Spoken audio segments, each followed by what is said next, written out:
Baik, selamat siang atau selamat pagi pada kita semua. Saya yang bernama Andre Moses Georgi Samosir dengan NPM 225410060. Ingin menyampaikan atau eh, menyampaikan tugas praktik akuntansi dengan tugas atas nama dosen Pak Januardi Mesak. Pada kesempatan ini saya akan menjelaskan mengenai liabilitas dalam praktik akuntansi atau setiap perusahaan. Dalam praktik akuntansi, setiap perusahaan tidak hanya mencatat aset yang dimiliki tetapi juga mencatat seluruh kewajiban yang harus dipenuhi kepada pihak lain. Pencatatan liabilitas sangat penting karena mengaruhi posisi keuangan perusahaan dan menjadi dasar dalam penyusunan laporan keuangan. Jadi melalui materi ini kita akan mempelajari pengertian liabilitas, karakteristik jenis-jenisnya, cara pengakuan, pengukuran, pencatatan jurnal, hingga penyajian dalam laporan posisi keuangan. Baiklah, kita masuk ke peta konsep dasar liabilitas. Liabilitas atau kewajiban. 1.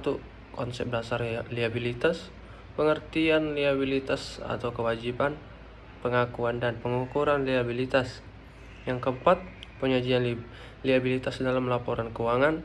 Kelima, analisis laporan keuangan untuk liabilitas. Dan yang terakhir, pengembangan terkini dalam akuntansi liabilitas. Masuk ke materi pertama atau teori. 1. Konsep akuntansi liabilitas. Liabilitas atau kewajiban merupakan salah satu elemen fundamental dalam laporan keuangan yang mencerminkan kewajiban ekonomi suatu entitas kepada pihak lain. Secara konseptual, liabilitas timbul dari transaksi atau peristiwa masa lalu, seperti pembelian barang secara kredit, penerimaan pinjaman, atau kewajiban hukum seperti pajak dan gaji karyawan. Menurut standar akuntansi keuangan atau PSAK atau IFRS, liabilitas diakui ketika terdapat kepastian bahwa sumber daya ekonomi atau aset yang dialirkan keluar di masa depan untuk memenuhi kewajiban tersebut. Dengan demikian, pemahaman yang mendalam tentang liabilitas sangat penting untuk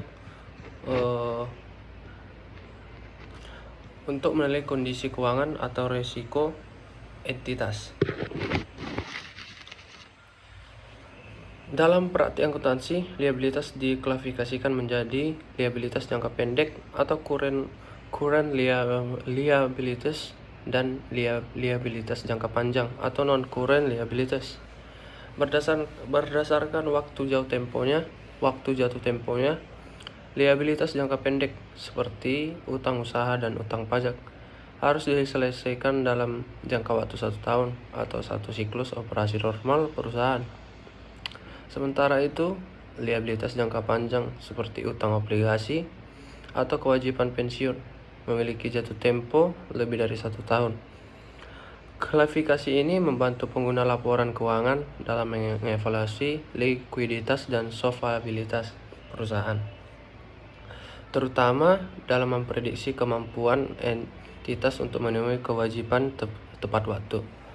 Pengukuran liabilitas juga menjadi aspek kritis dalam akuntansi. Beberapa liabilitas dicatat sebesar nilai nominal seperti utang usaha, sementara lainnya diukur berdasarkan nilai wajar atau fair value atau nilai kini atau present value juga. Arus kas masa depan, misalnya liabilitas sewa berdasarkan PSAK 73 atau IFRS 16. Perkembangan standar akuntansi seperti adopsi PSAK 71 atau IFRS 9 semakin menekankan pada pengukuran liabilitas keuangan yang lebih transparan, termasuk pengakuan bunga efektif dan penilaian kembali. Revaluation pada kondisi tertentu. Hal ini menjadi Hal ini menjadikan pelaporan liabilitas tidak hanya lebih akurat, tetapi juga relevan bagi pengambilan keputusan investasi dan kredit. Pemahaman tentang liabilitas tidak hanya terbatas pada aspek teknik akuntansi, tetapi juga berkaitan dengan strategi keuangan perusahaan. Struktur liabilitas yang optimal dapat mendukung pertumbuhan bisnis melalui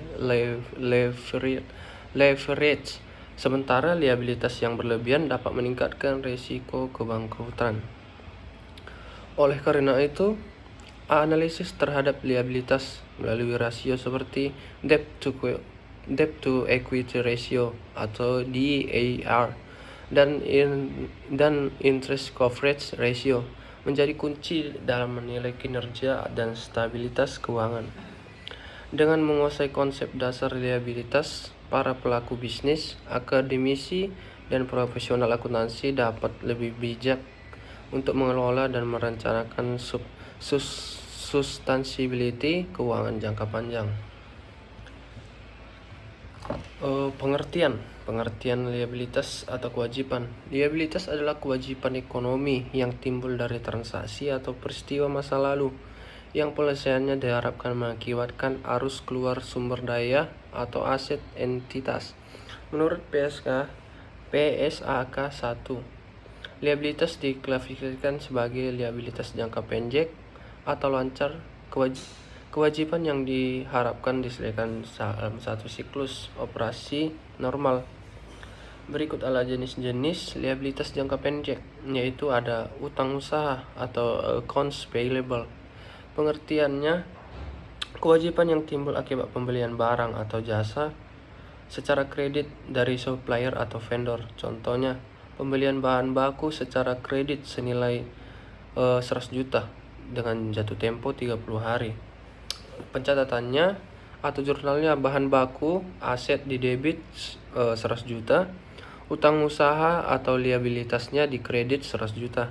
Karakteristik, tidak berbunga kecuali ada keterlambatan pembayaran. Jangka waktu pendek biasanya 30 sampai 90 hari. Yang kedua ada utang wesel atau notes payable. Pengertiannya, kewajiban formal yang disertai dengan perjanjian tertulis atau promissory note dengan jatuh tempo kurang dari 12. Contoh, pinjaman bank jangka pendek, contoh Rp 500 juta rupiah dengan bunga 10% per tahun, jatuh temponya 6 bulan. Pencatatan saat penerimaan dana. Pencatatannya saat penerimaan dana, kas atau aset di debit 500 juta, utang wesel atau liabilitas di kredit 500 juta. Karakteristik berbunga. Bunga dicatat sebagai interest expense. Yang kedua, memiliki tanggal jatuh tempo yang tetap. 3. Utang pajak atau tax payable. Kewajiban kepada pemerintah berupa pajak penghasilan atau PPh 21,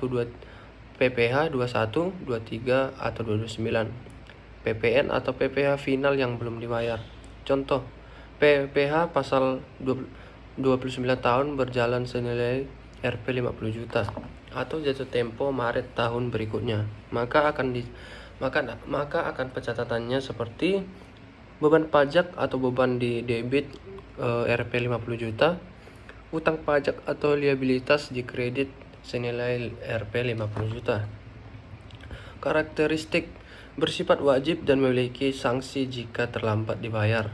Jatuh temponya tergantung regulasi pajak. Misalnya PPh 25 setiap bulan, PPN setiap akhir bulan. Yang keempat ada utang dividen atau dividends payable.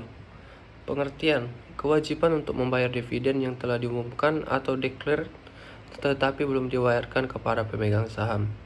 Contoh, PT